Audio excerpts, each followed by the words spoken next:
Yeah, welcome everybody to Roundtable 11. We've done 10 of these things already. Christ almighty. Yeah, excellent. So, first things first, guys, we've got a couple of changes coming in with regards to the dojo.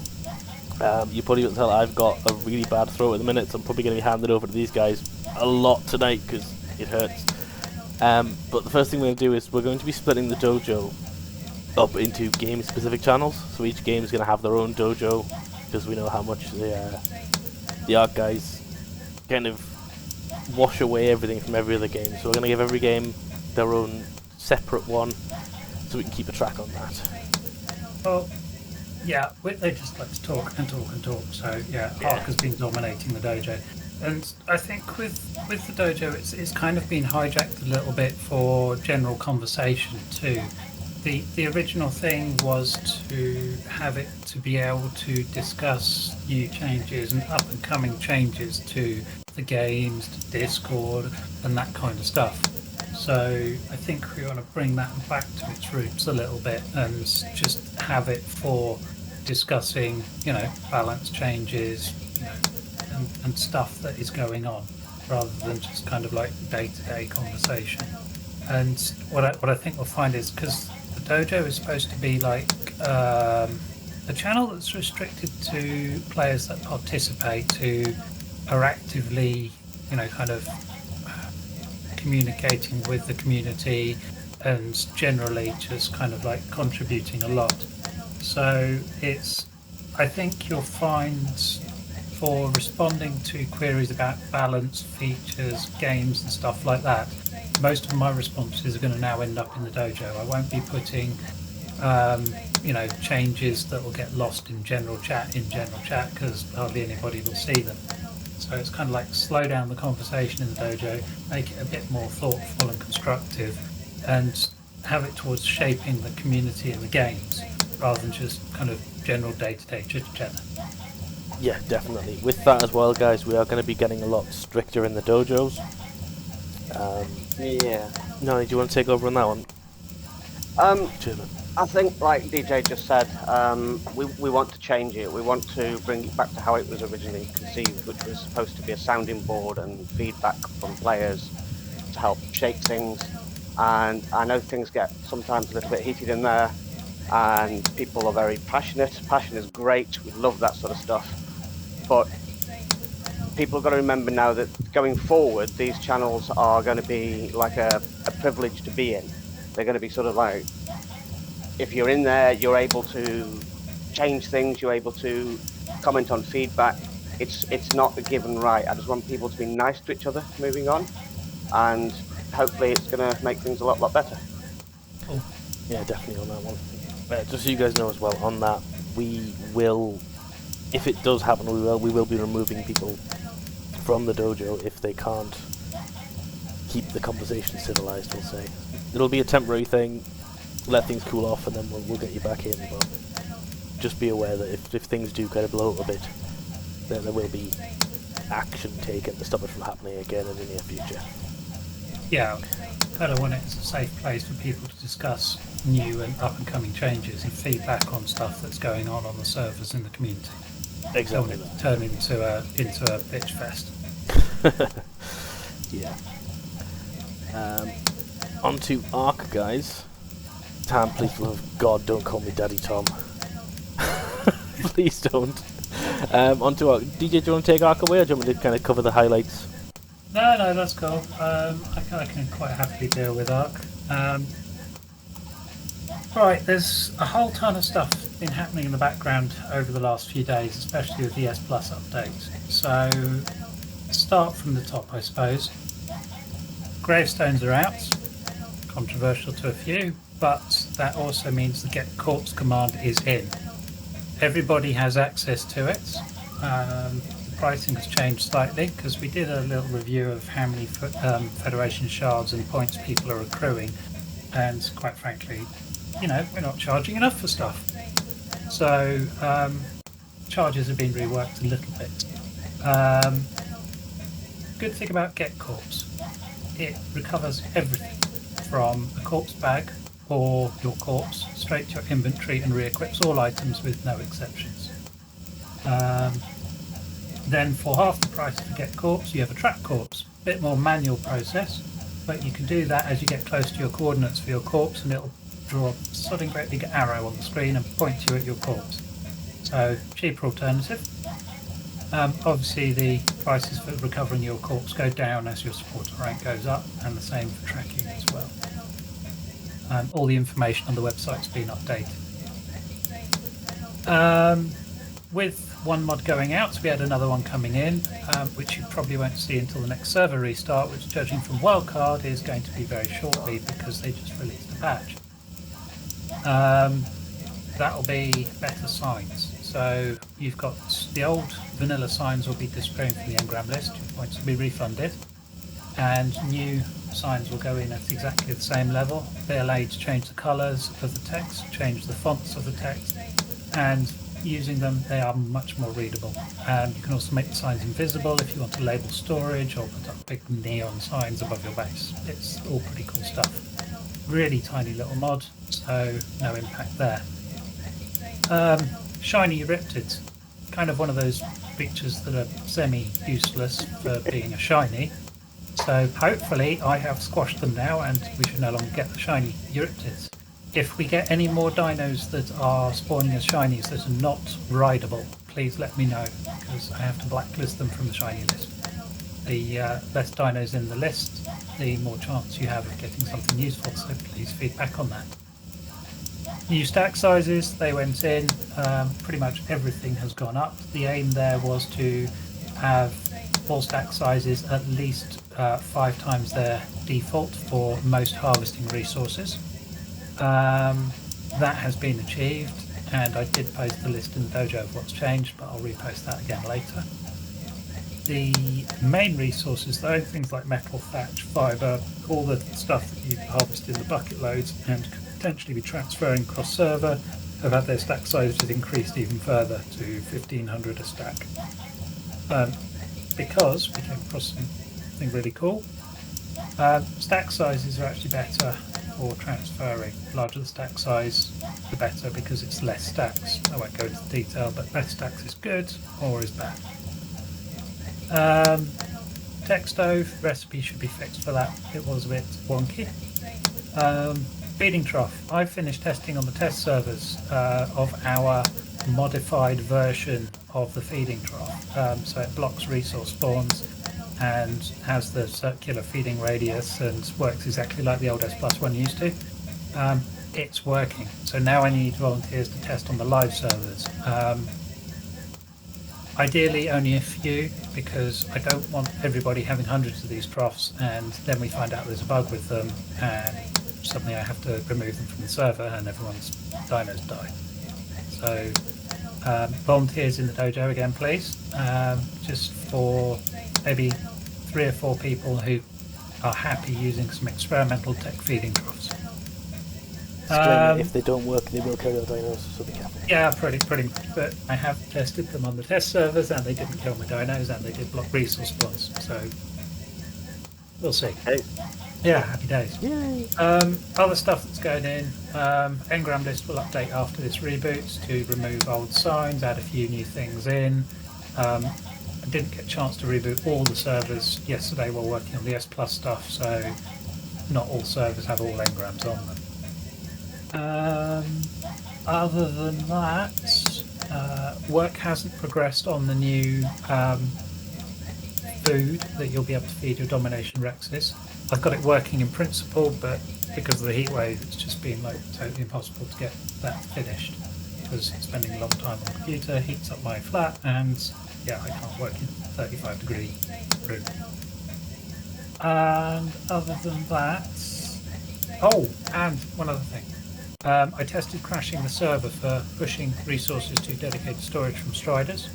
Did it on the test server, did it on 2 live servers, and we haven't had a crash. So as of the next restart, that will be enabled. You will be able to link your Strider to dedicated storage,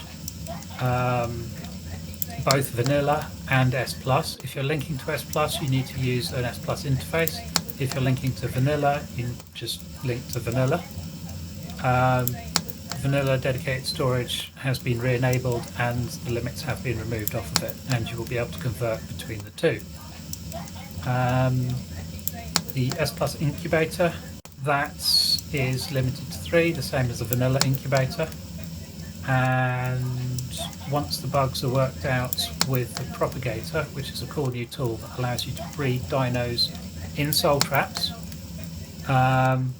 also see the mutations that came from the parents, where they've kind of ended up, and also apply the mutations when breeding. So you pile all your breeders into this propagator, say how many mutations you want on it, up to a maximum of 2 or 4, depending on how it's configured, and then it consumes a resource to do that breeding.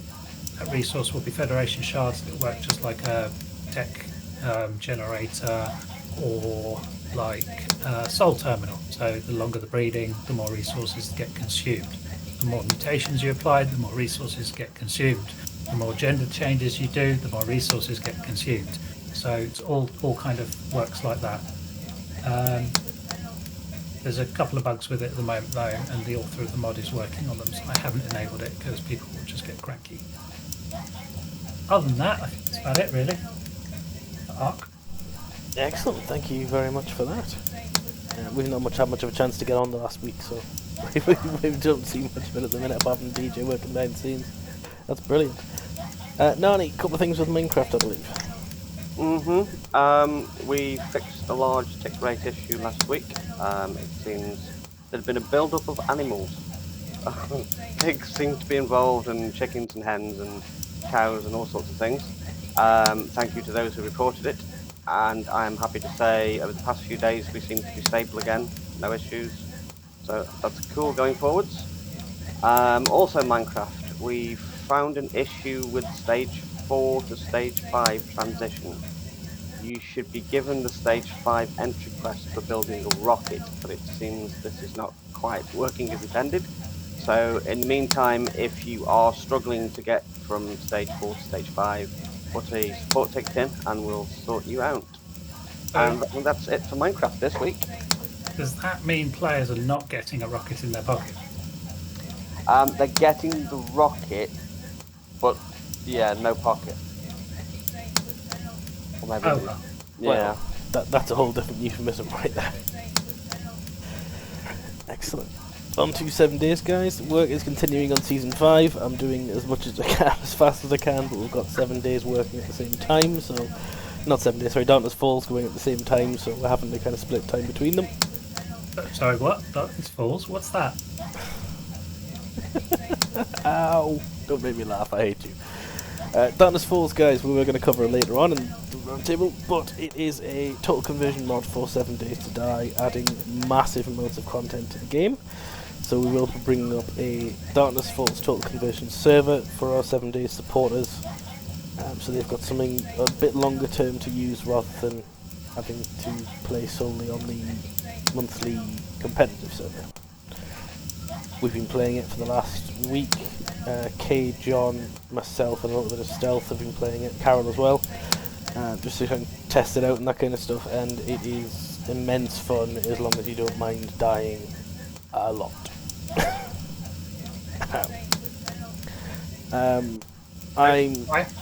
Go ahead. Oh, sorry. No, go on. I haven't actually played Darkness Falls, and what's it like to play? I mean, It like, is... compared to the normal 7 days experience. It's brutal, to be perfectly honest with you. It is immense fun. Everything, as far as I know, has changed. I can't think of anything that hasn't been at least tweaked slightly. So things like skill trees. You now have to pick a class and go down a skill tree rather than being able to access everything at once. The game stage is a lot looser, so you can pick up, if you're very lucky, a steel club on day one. But you can also get radiated zombies on night one as well. So it's you're supposed to die. So if you guys do play on the server and you feel like if you guys do play on the server and you do feel like you suck at the game, it's not you, it's the game. You're supposed to die a lot, and there are probably months of content in there, I'd say, at very, very least, rather than the few weeks that we usually get in standard. So Is it like I say, because I haven't played it at all. Is it kind of more progression driven? Bit of any story to it? There is a loose story that you don't have to follow. Kay's right on that one. It is usually recommended to play in a group. If you do play solo, it's going to be a lot harder, but I like playing solo because it gives you a bit more of a what's the word I'm after? Kicking. A sense of achievement. I was going to say when you stop getting kicked, but yeah. Sorry, Gigi, what was your question again? I've completely.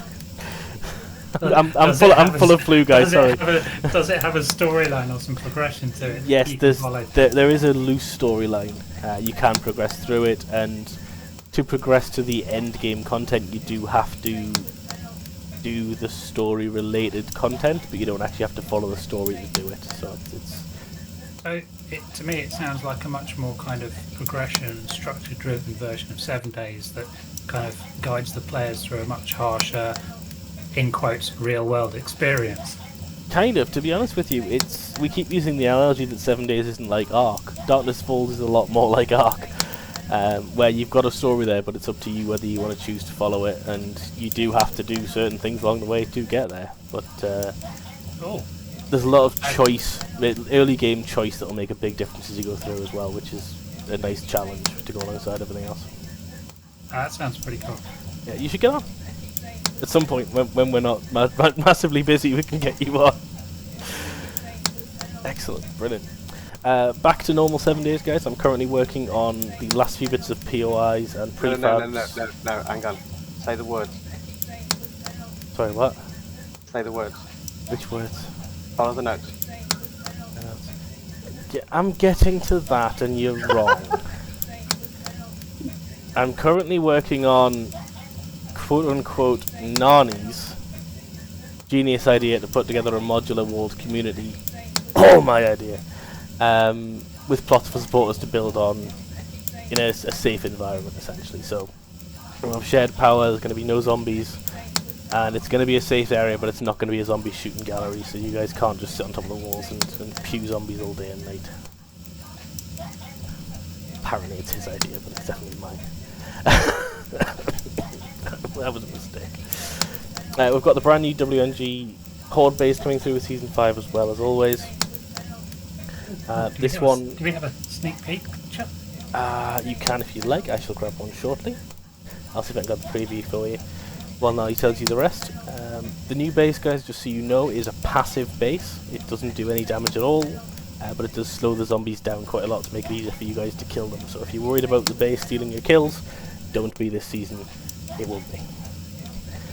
Nani, do you want to go through this list? I'll see if I can find the sneak picture of the whole base. So yeah, we've got the base overhaul, which will go live with Season 5. It's going to be slightly different this time, bit of a deviant from last time. It's not going to be killing the zombies for you. After a fair bit of feedback, players have decided they wanted to do the killing themselves, which obviously gets you more points, especially on the seasonal server. It's obviously a problem if the base is killing the zombies for you, so that's been overhauled this time. Also, after some testing helped out by the community, and thank you to Grey Fox, Phoenix and Murdoch, we set max zombies for up to 90 from 64. This is the maximum we could get up to without impacting performance of the server, and this was in response to people raising concerns that not enough zombies were spawning around players on Horde night, because obviously things were getting capped out. We've taken it as far as we can, and we stopped when we saw some performance issues, so feedback on that would be appreciated. Let us know if you feel any lag or you feel anything dodgy going off with the increased zombie numbers. And as Tom was mentioning earlier as well, we've got Darkness Falls nearly complete. I think all the complex stuff's now in place. It's just a little bit of documentation and some last minute bells and whistles and things, and we'll get that delivered. Latest ETA for that will probably be coinciding with Season 5 of the seasonal server, but if we can, we'll squeeze it in a little bit earlier. Do we have pictures, Tom? We are currently loading up the game because the preview is terrible, so I'm going to load up the game. I'll put those pictures into general chat for you guys in a few minutes. and then we'll get And all probably together. set 7-day showcase as well. Maybe might be a good idea. Oh god, yeah, that goes without saying. But for let- everybody, let they'll people be see in general chat as well. Show off the new stuff. Yeah, I'll show some of the other stuff as well. Some little sneak peeks. Yeah, peek snippets. That's those. Them Yeah, ones. the words with the meanings in the English and stuff. Yeah. That stuff. Okay. Cool. Has anybody got anything else to add while we're here? Well, we've got the attention of our public. Questions in general, please, or put your hand up and you can speak. Yes, Sandy, you should grab as much gasoline as you can carry. What's Sandy up to this time? Okay, well, flamethrowers, just a couple that feel rather bulky. Hard to travel with. Sandy, remember rule number 1. Don't get caught. Road flares, good. Also good road flares, yeah. Yeah. Oh, I think we can wrap it up there then. Excellent. Well, I'll tell you what, before we do go, I'm just in a position now where I can take a photograph. Yay. See, the reason I asked for a picture is I saw this base being built, but I never saw the final version. It's not finished yet. I think it was awesome. You still don't have the final version because it's still not finished, so give me 1 sec, I'll pop that straight in general chat and you guys can see it the way it is for now. I'm pretty sure this was weeks ago. It was, then we started Darkness Falls. Things had to go on the back burner. That is the work in progress picture we've got so far. That's going to be finished. You need me for Darkness Falls tomorrow, Nanny? The flat bit round the outside is the ground, and then the base is sunk into that with a central corridor. Yes, exactly that. So we've got the familiar pit that the people will be used to seeing. We're going back to our old design with a few little tweaks to make it a bit more And sturdy. that looks very tunnel-like we've got there. I might do a live stream in a bit for anybody who wants to have a look at it. No, we'll do that when it's finished. When we launch, we'll do a live stream and a showcase around it. And I'll show you guys all the bells and whistles. Excellent. Oh. Great. For those of you who are listening on SoundCloud, sorry about that. I'll find a way to get you guys the picture as well, so you guys can see it if it gets lost in general. 7-day showcase. I was going to put a link as well, to be honest, but yeah. Wang them in there as well. People will be able to find them. Cool. Sounds like a plan. Brilliant. Well, in that case, guys, have a lovely week. I'm going to go and get some cold sweets in me, and we'll see you later on. Thank you very much.